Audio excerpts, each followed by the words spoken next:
Сәлем достар, сіздермен бірге Мадина. Біз бүгін өте дәмді болып шығатын сүзбелі пирог дайындаймыз. Видеоны соңына дейін қараңыздар. Алдымен ыдысымызға 3 жұмыртқаны саламыз.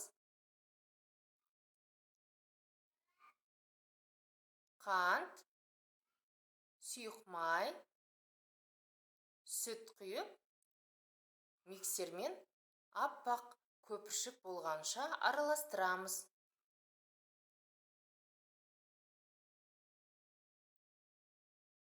Оның үстіне какао, қопсытқыш салып, електе араластырамыз.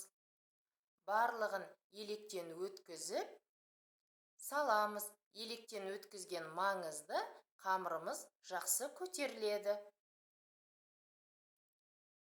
Миксердің көмегімен осылай араластырамыз. Миксерді қоспай, біраз араластырып, сосын қосамыз миксерді. Бірден қосатын болсақ, ұнымыз жан-жаққа шашырайды.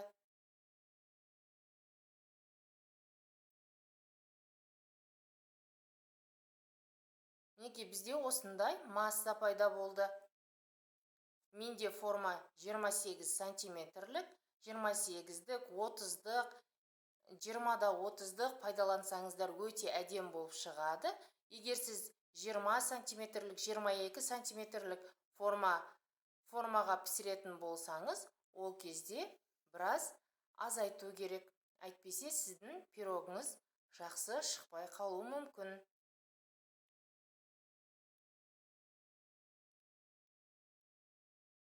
Сүзбені дайындаймыз. Сүзбенің үстіне бір жұмыртқа, крахмал және біраз қант саламыз. Жақсылап миксермен миксерлейміз.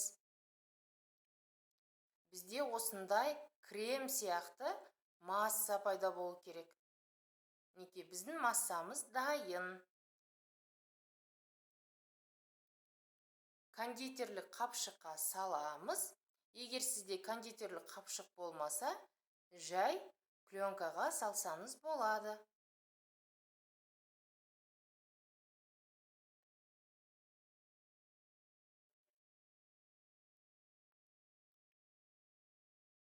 Ұшын қайшымен қырқып, осылай тор көздер жасаймыз.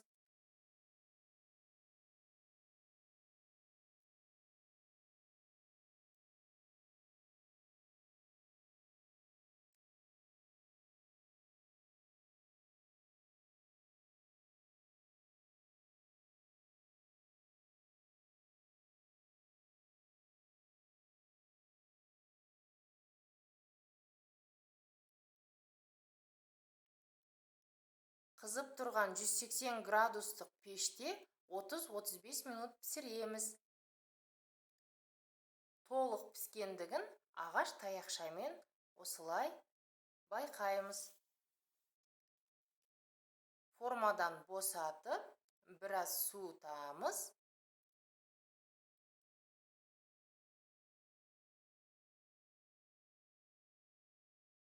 Қараңыздар, қандай керемет болып пісіп шықты. Жылылай кесеміз.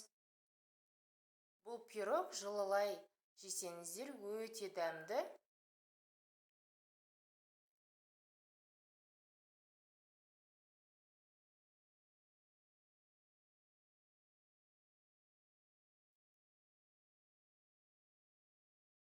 Дастарханда ерекше көз тартып тұрады. Қараңыздар, қандай керемет, өте дәмді болып шығады. Оңай жасалады.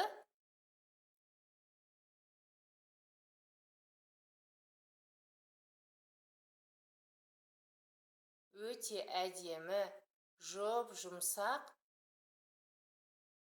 керемет болып шығады.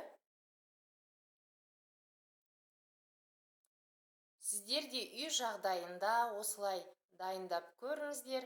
Жақындарыңызға, балаларыңызға дайындап беріңіздер. Менің каналыма тіркеліп, лайк басып, комментария жазуды ұмытпаңыздар.